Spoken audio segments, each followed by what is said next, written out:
Testament de Louis XVI. Au nom de la très sainte Trinité du Père, du Fils et du Saint-Esprit. Aujourd'hui, 25e jour de décembre 1792, moi, Louis XVI du nom, roi de France, étant depuis plus de 4 mois enfermé avec ma famille dans la tour du Temple à Paris par ceux qui étaient mes sujets et privé de toute communication quelconque, même depuis le 11 du courant avec ma famille, de plus impliqué dans un procès dont il est impossible de prévoir l'issue à cause des passions des hommes et dont on ne trouve aucun prétexte ni moyen dans aucune loi existante, n'ayant que Dieu pour témoin de mes pensées et auquel je puisse m'adresser, je déclare ici en sa présence mes dernières volontés et mes sentiments. Je laisse mon âme à Dieu mon Créateur. Je le prie de la recevoir dans sa miséricorde, de ne pas la juger d'après ses mérites, mais par ceux de notre Seigneur Jésus-Christ, qui s'est offert en sacrifice à Dieu son Père, pour nous autres hommes, quelque indignes que nous en fussions, et moi le premier.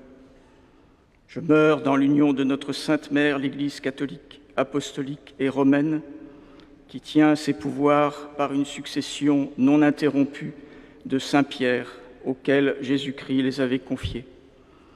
Je crois fermement et je confesse tout ce qui est contenu dans le symbole et les commandements de Dieu et de l'Église, les sacrements et les mystères tels que l'Église catholique les enseigne et les a toujours enseignés.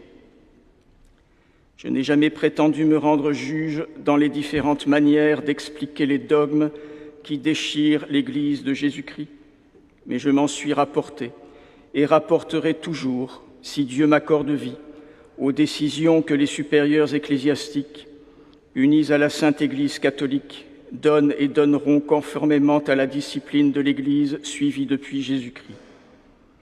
Je plains de tout mon cœur nos frères qui peuvent être dans l'erreur, mais je ne prétends les juger, et je ne les aime pas moins tous en Jésus-Christ, suivant ce que la charité chrétienne nous l'enseigne.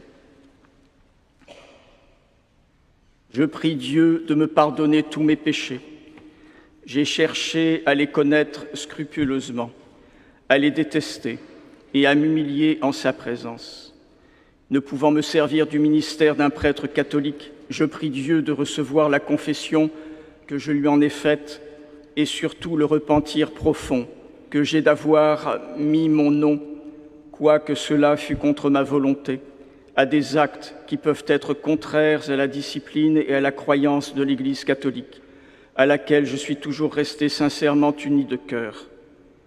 Je prie Dieu de recevoir la ferme résolution où je suis, s'il m'accorde vie, de me servir aussitôt que je le pourrai du ministère d'un prêtre catholique pour m'accuser de tous mes péchés et recevoir le sacrement de pénitence. Je prie tous ceux que je pourrais avoir offensés par inadvertance, car je ne me rappelle pas d'avoir fait sciemment aucune offense à personne, ou ceux à qui j'aurais pu avoir donné de mauvais exemples ou des scandales, de me pardonner le mal qu'ils croient que je peux leur avoir fait. Je prie tous ceux qui ont de la charité d'unir leurs prières aux miennes pour obtenir de Dieu le pardon de mes péchés. Je pardonne de tout mon cœur à ceux qui se sont faits mes ennemis sans que je leur en ai donné aucun sujet.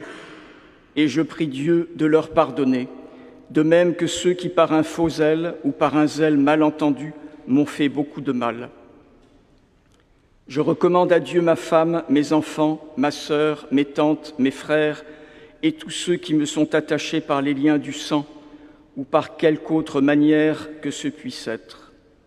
Je prie Dieu particulièrement de jeter des yeux de miséricorde sur ma femme, mes enfants et ma sœur, qui souffrent depuis longtemps avec moi, de les soutenir par sa grâce s'ils viennent à me perdre et tant qu'ils resteront dans ce monde périssable. Je recommande mes enfants à ma femme. Je n'ai jamais douté de sa tendresse maternelle pour eux. Je lui recommande surtout d'en faire de bons chrétiens et d'honnêtes hommes, de leur faire regarder les grandeurs de ce monde-ci, s'ils sont condamnés à les éprouver, que comme des biens dangereux et périssables, et de tourner leur regard vers la seule gloire solide et durable de l'éternité. Je prie ma sœur de vouloir bien continuer sa tendresse à mes enfants et de leur tenir lieu de mère s'ils avaient le malheur de perdre la leur. Je prie ma femme de me pardonner tous les maux qu'elle souffre pour moi et les chagrins que je pourrais lui avoir donnés dans le cours de notre union, comme elle peut être sûre que je ne garde rien contre elle, si elle croyait avoir quelque chose à se reprocher.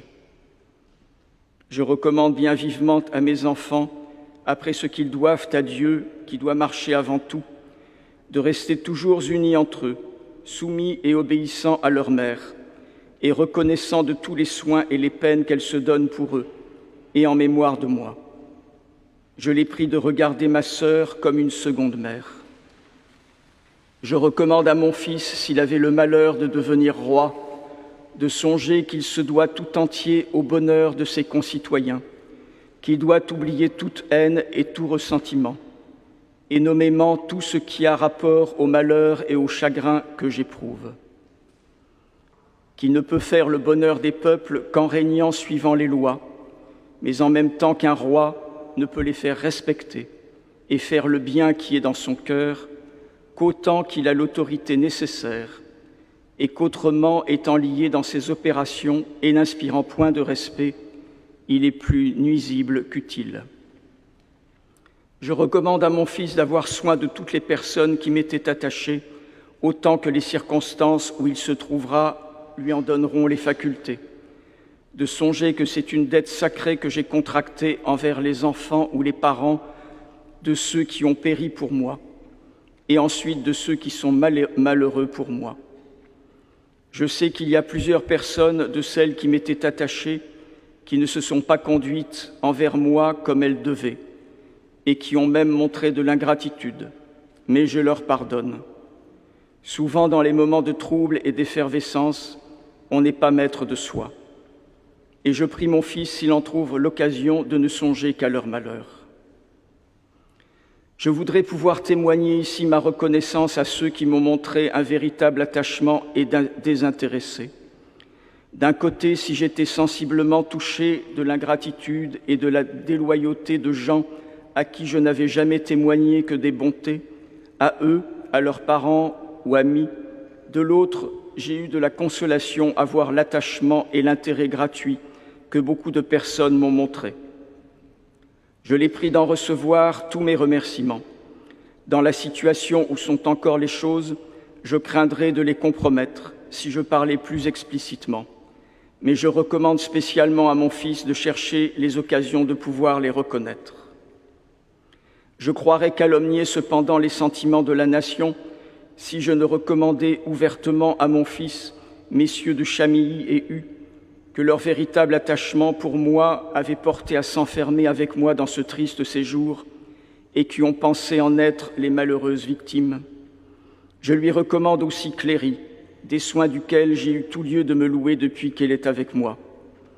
Comme c'est lui qui restait avec moi jusqu'à la fin, je prie messieurs de la commune de lui remettre mes hardes, mes livres, ma montre, ma bourse et les autres petits effets qui ont été déposés au conseil de la commune. Je pardonne encore très volontiers à ceux qui me gardaient les mauvais traitements et les gênes dont ils ont cru devoir user envers moi. J'ai trouvé quelques âmes sensibles et compatissantes, que celles-là jouissent dans leur cœur de la tranquillité que doit leur donner leur façon de penser. Je prie messieurs de Malesherbes, Tronchet et de Sèze de recevoir ici tous mes remerciements et l'expression de ma sensibilité pour tous les soins et les peines qu'ils se sont donnés pour moi. Je finis en déclarant devant Dieu et prêt à paraître devant lui que je ne me reproche aucun des crimes qui sont avancés contre moi. Fait double à la tour du Temple le 25 décembre 1792, Louis.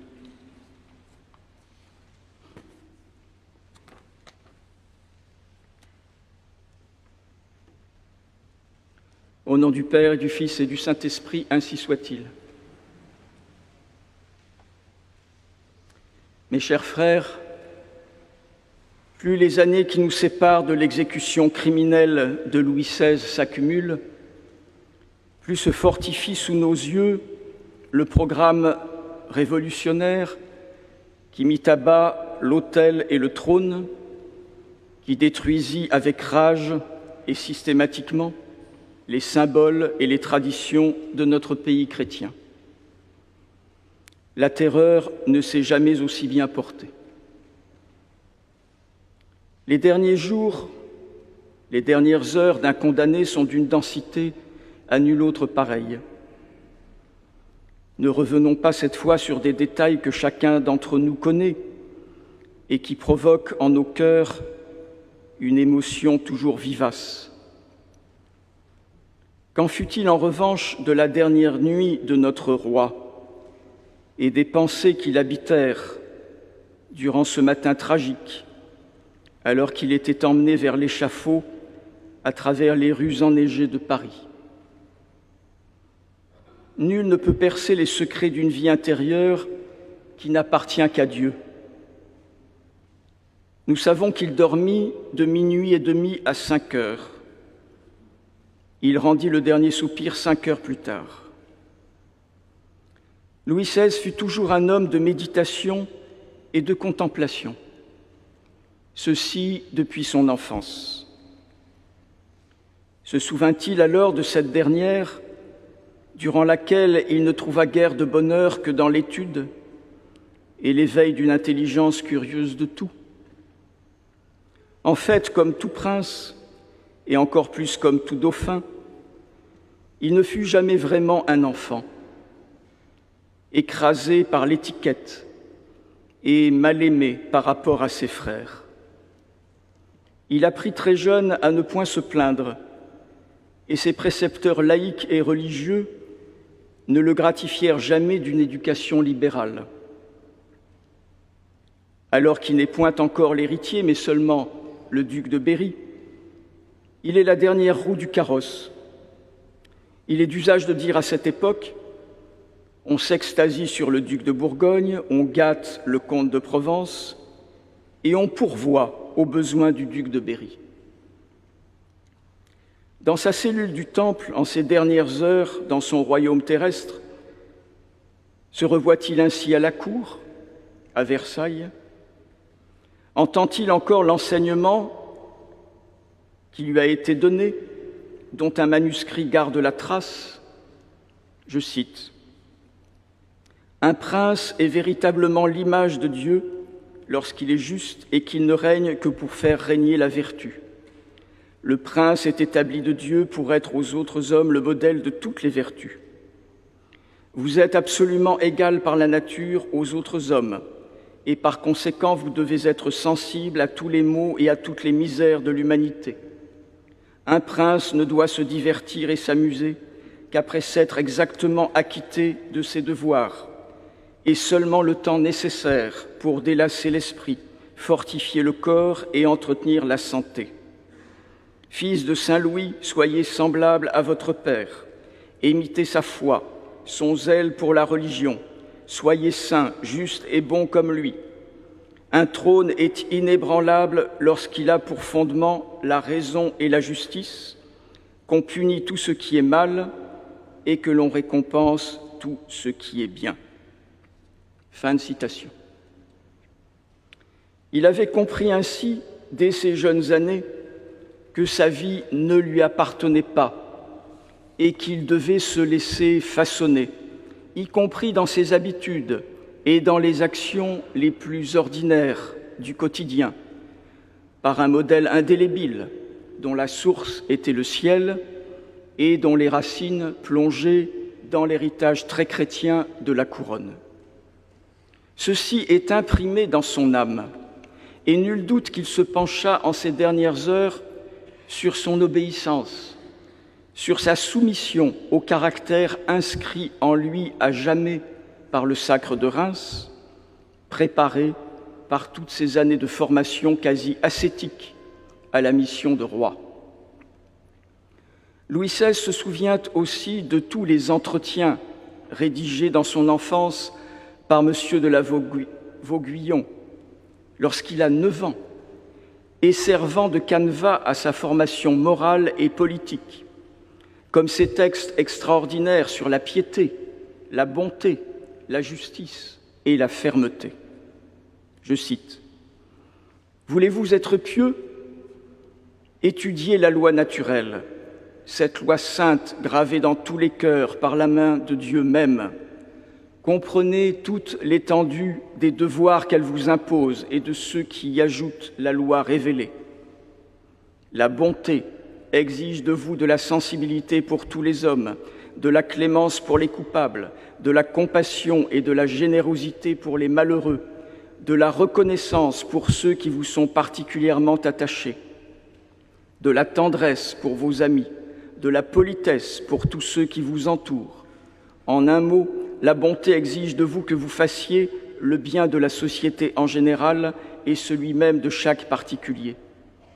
Voulez-vous être juste ?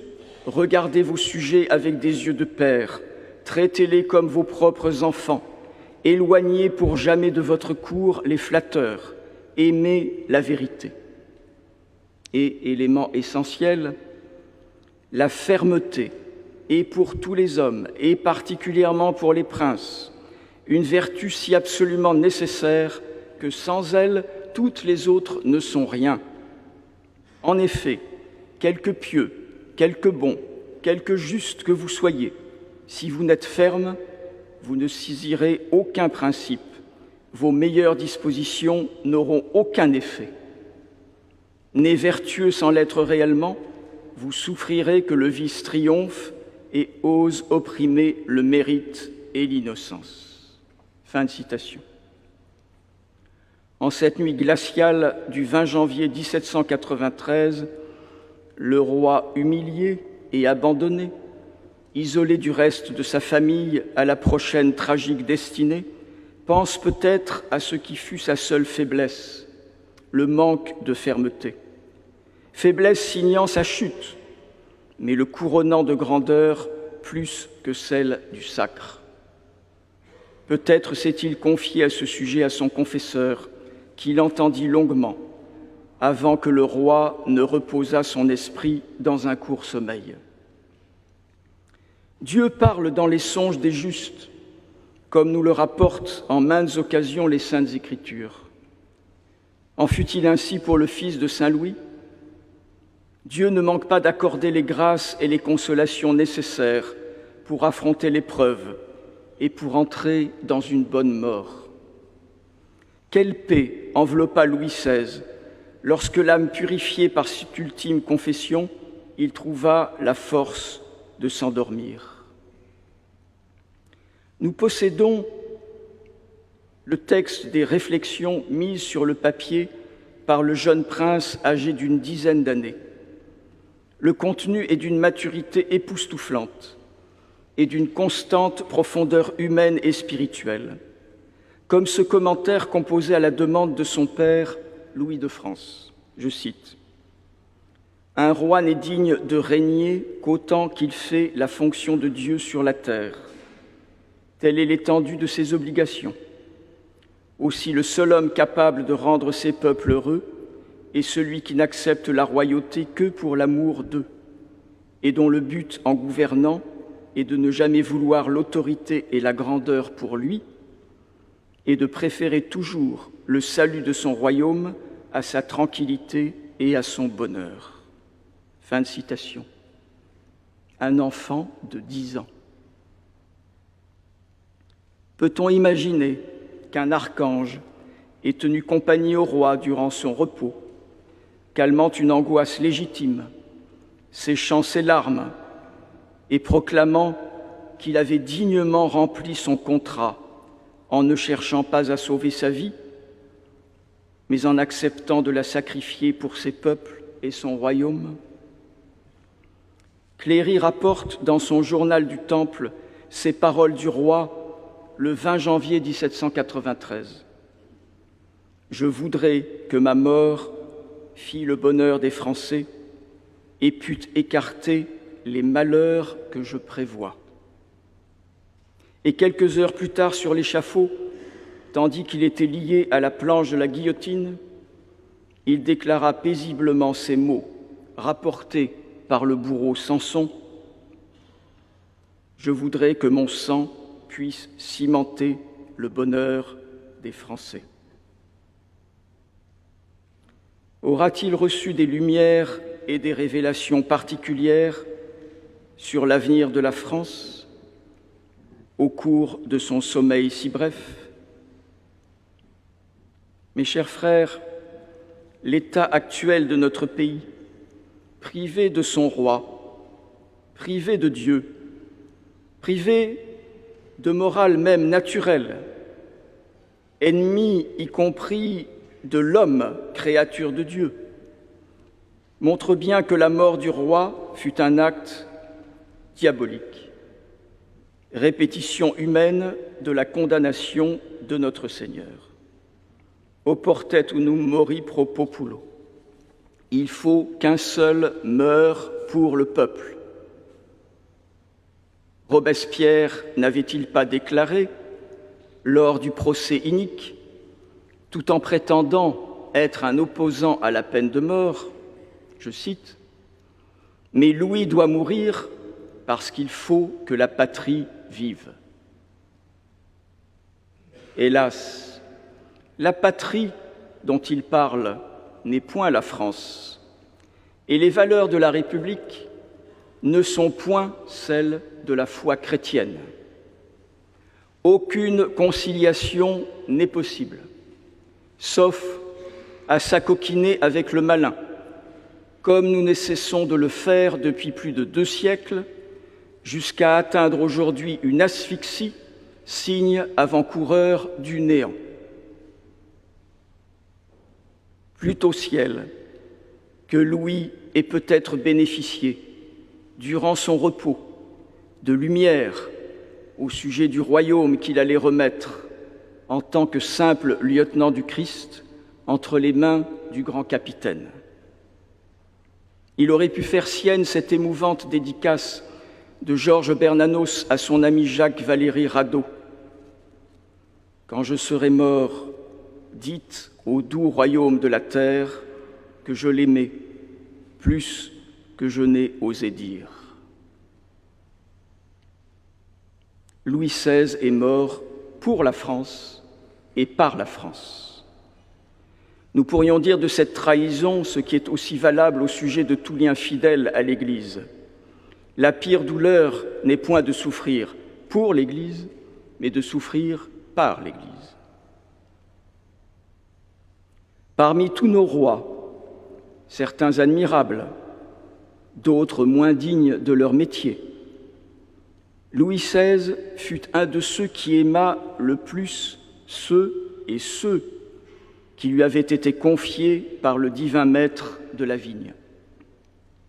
Ces heures de solitude égrenées une à une au cœur de cette nuit terrible n'entamèrent pas son amour et sa fidélité. Et comme chacun le sait, y compris parmi ses ennemis, aucune amertume, aucun ressentiment, aucun désir de vengeance ne l'animèrent jamais. Les gouvernants de notre époque, tout pleins d'eux-mêmes et de leur misérable pouvoir, retireraient grand profit à se pencher sur la geste de nos rois, qui sont aussi les leurs, ne leur en déplaise. Durant les 2 longues heures que dura l'éprouvant trajet entre le temple et le lieu de l'exécution, il ne fit que lire les prières apaisantes des agonisants dans le bréviaire de l'abbé Edgeworth, notamment ce psaume 3, revêtu en ces instants d'un contenu prophétique. En voici quelques extraits dans cette belle traduction du XVIIe siècle que connut le roi. « Seigneur, pourquoi mes persécuteurs se sont-ils multipliés? Il est grand le nombre de ceux qui sont en insurrection contre moi. Oui, vous serez ma gloire, et ma tête qu'ils vont abattre, vous la relèverez. Non, je ne le craindrai pas, ce peuple innombrable qui m'environne. Que votre bénédiction se répandent sur ce peuple qui est encore le vôtre. Mes chers frères, lorsque la tentation nous saisit de ne point aimer les ennemis, il est bon de regarder l'exemple de notre dernier souverain vraiment très chrétien. La désespérance n'habita jamais le cœur du roi. Et pourtant, il aurait eu bien des raisons de sombrer et de maudire. Ce qu'il vécut durant sa dernière nuit et à l'aube naissante fut le fruit de toute une éducation du cœur et de l'intelligence, éminent exemple de ce que la France était capable de produire en ces temps de gloire. Lorsque la tête royale roula dans le panier et qu'elle fut brandie triomphalement, nul peuple pourra clamer, contrairement à la légende enseignée dans les écoles par la République. Dans la boue et la neige fondante, ce ne sont que les rangs serrés des milliers, des soldats fédérés et des jacobins, piétinant sur place depuis 1h du matin, de crainte d'un ultime soulèvement populaire. Le roi ne put donc jeter un dernier regard sur son peuple. Il n'était entouré que par les nouveaux grands prêtres et les pharisiens, ricanant au pied de ce gibet. Ce ne sont pas les Parisiens qui trempèrent piques et mouchoirs dans le sang royal, mais toute cette lie révolutionnaire qui, depuis, n'a jamais lâché prise et qui continue de danser de façon endiablée sur les ruines accumulées. Georges Bernanos, encore lui, écrivait à son ami Virgilio Melo Franco en 1940, je cite, « Il nous reste les valeurs spirituelles françaises, comme une poignée de cendres dans la main. En soufflant dessus, on fera peut-être rougir une braise encore chaude. Et si petite que soit la flamme, pourquoi n'embraserait-elle pas de nouveau la terre ? Le roi, pour le repos de l'âme duquel nous prions ce soir, a peut-être reçu de l'archange, dans ses ultimes songes, l'assurance que son sang ne serait pas versé en vain et que la braise rougeoyante ne s'éteindrait pas aussi longtemps que des hommes pieux, bons, justes et fermes seraient enracinés dans son royaume. À chacun d'entre nous, mes chers frères, d'être un de ceux-là. Ainsi soit-il. Au nom du Père, du Fils et du Saint-Esprit, ainsi soit-il.